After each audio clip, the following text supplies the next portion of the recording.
Blog Talk Radio. The UFL. The UFL.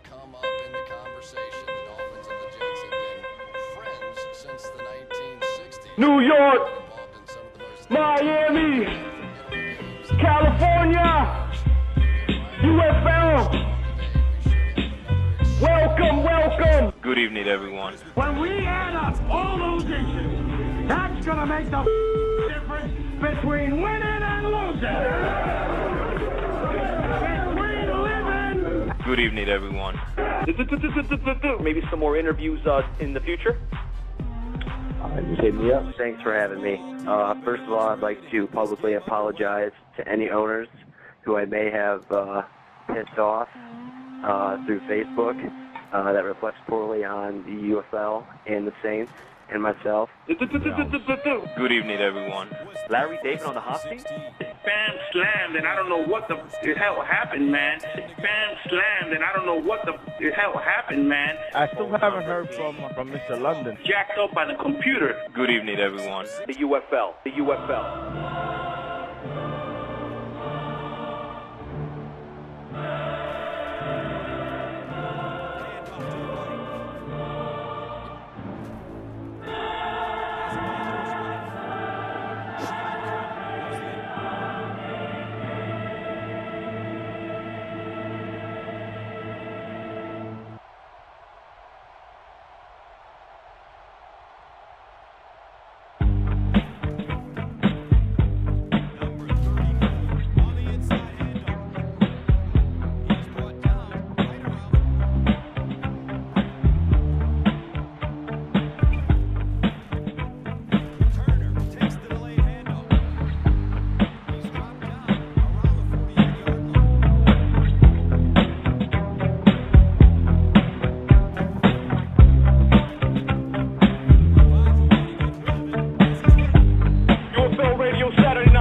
On that. We're going to hear from B2, and we're going to absolutely recognize one of the best tight ends to ever suit up in the UFL, tight end Jamie Brooks from North Carolina. Some of the headlines, we're going to get straight to it, gentlemen, because we don't want this to bleed over to 3 or 4 hours. We've got so much to discuss. A bunch of different things to talk about here. You guys saw the latest UFL today. It has been released for your viewing pleasure. And in those headlines, we've got the following. We've got tough losses from the Cleveland Browns and Don Jones. What is the state of that organization? That's what we want to know today. We want to figure out what's going on inside that locker room, inside the mind of Don Jones. We want to figure out what is the state of that franchise. The Indianapolis Colts are coming out of nowhere. This rookie coach, his first year in the UFL, is making waves unlike any other coach in recent memory. He is coming out of nowhere, but not only is he just playing a good game, he is making some waves. He is at the top of the division, and you know what? He's earning some respect along the way. So this guy is doing it the right way. Phil Dawson adds the extra point. The Bears were one of the hottest teams, and of course, you know, I created the UFL today, and the Chicago Bears were absolutely one of the teams that we had to focus on. Yes, they did just lose this week, but hey, you know what? Regardless, they are still in the hunt, and they are still a force to be reckoned with. Not to mention that defense is nasty, very, very nasty. They bring the heat, and they bring pressure, so be very careful when testing the Chicago Bears. The Dallas Cowboys fell victim to a rule that has since been amended. So the league dragged its feet in reference to this rule, which could have cost the Dallas Cowboys the game. We don't know the details. We've got a recap. But what exactly happened in that third and fourth quarter, we need to find out. We need to talk to either Air Larry David or we need to get a hold of the Indianapolis Colts owner and hopefully get a brief insight on what happened in that game. Of course, I'm going to be joined by D-Unit, the Are You Serious host, and I believe he's still having phone issues, so we're going to be patient with that. Regardless, I'm also going to be joined by Silk, the defending UFL Season 2 champion. Silk, you are live, UFL Radio. Thank you for being here with me this evening. I know we missed you last week, but I'm glad to finally have you back in the studio because, man, let me tell you, I was a little bit lost last week. How you doing, Six? It's a pleasure being back. Yeah, man. So initially hearing those headlines, you know, there's a lot to discuss right off the bat, and we're going to touch on that. But you know, just off the cuff, you know, what really strikes a chord when you read this morning's UFL Today? What else than Jamie Brooks? I mean, that has to be the biggest news that I've seen in a while, honestly, in my entire Madden 12 career in other leagues. I've never seen a career-ending injury of this magnitude. You know, I've seen him with other lesser-known players, but we're talking about possibly the heart and soul of the Lions. I mean, granted, you know, he uses Calvin Johnson very, very well, but you know what? Jamie Brooks, you know, he's as beastly as Calvin is. You know, so this is huge. Yeah, the Jamie Brooks story is, I believe, one that stopped the league in its tracks for a moment, and really we had to take a step back and really think about what this meant to the league. This is unprecedented, and I've heard other members say things to the effect of, oh, well, you know, I've had a career-ending injury as well. I don't think what people are understanding who make comments like that is that this player was a legitimate superstar in this league, arguably the best tight end in the game. Yep. That's coming from the Chargers owner who has a 99 rated tight end. Let me tell you, Jamie Brooks is the best, was the best tight end in this league, and B2 proved that. So this is huge. The tight end, this tight end, we remember him. We're going to always remember him for plays that he made down the stretch and in big moments. For example, we all remember that video blog from B2 when against the Minnesota Vikings, and Jamie Brooks came up with the game-winning touchdown. We are going to remember Jamie Brooks for making big explosive plays such as that. And who else better to ask about Jamie Brooks and what type of force he is than the opponent who played him in the Super Bowl? And Jamie Brooks had one of the nicest catches in Super Bowl history. He didn't score on that play. You actually held them down. You actually prevented them from scoring. But he seamed through that field, up the gut, and caught, I think, what it looked like almost a 50-yard bomb. Yeah, and let me tell you something. It seems that people have issues stopping Calvin Johnson. If you guys saw the Super Bowl, Calvin Johnson was not too much of a factor, and B2 can attest that, I showed him different looks, and Calvin Johnson was not too much involved. You have to give the defense credit for that. But let me tell you something. I could not stop Brooks.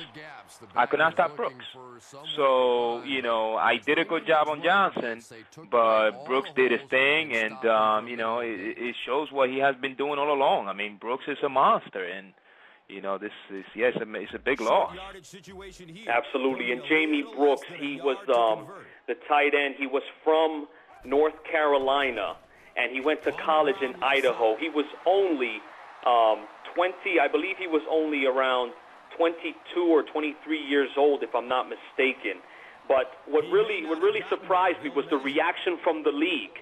I mean, at the end of the day, Silk, this is just the game. Am I mistaken on that? This is just a game. Yeah, it's a game that we truly, we're truly fortunate to be part of the UFL, because even though it's a game, it has become part of our lives, and a lot of people are dedicated to this. And when you come back to earth, that's when you can recognize that it's a game. But when you're back in the clouds, you're in the UFL, you're in UFL land, and you don't care if it's a game. It doesn't even cross your mind that this is a game. You know what I'm saying? It's a competition. You have a lot of owners that are putting a lot into it, and everybody's doing the same thing, and it's more than a game, actually. And that's funny that you say that, UFL land, because what really caught me by surprise was the reaction. Yes, that was a career-ending injury to a huge player, to a superstar, which I believe is unprecedented ever. I have not seen a player of that caliber ever going down in that fashion, a freak accident. We have yet to get the visual and a breakdown of what happened. We will be speaking to both of the owners who were a part of that game when Jamie Brooks did go down and was carried away off the field. And he will not step on a field again in the UFL. But what really struck a chord for me was the reaction. We heard from B2 in one of the most. What would you be thinking at that point? You said it yourself, UFL land, the emotions that run deep. And I think that we are getting to that stage, Silk, where this is just a game, but this is something that we put time in, and we take this seriously to enjoy ourselves, to get away from the stress, whatever that may be. This is what you do to spend your time. And you've developed an emotional bond with your team, with the league. This is why we improve year in, year out. So yeah. I could only imagine what was going on through B2's mind. I can't imagine. I don't have a player of that caliber. If I get a career-ending injury to any one of my guys, I mean, if it's Brandon Marshall, for example, I don't use him effectively. He's probably my best player. I don't use him effectively. Now, however, I may get emotional if it's Jake Long, because he did nothing to deserve a career-ending injury. And look at how I mentioned that. He did nothing to deserve that. But that's the only type of player on my team that I think would strike a chord. But what do you think was going on through B2's mind? And honestly, we haven't heard from him except for a comment that I think he had to make a statement. But it's fair to say that he has been away. Yeah.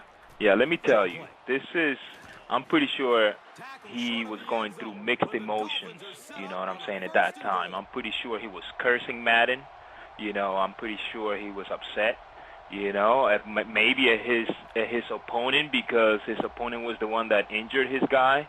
I'm pretty sure he was just, living it at that moment. Let me tell you, in previous seasons, I've had the displeasure of having Gates go down for like a game, and that just completely throws me off my plan. And if I'm not mistaken, that game I lost, and I think I was ahead.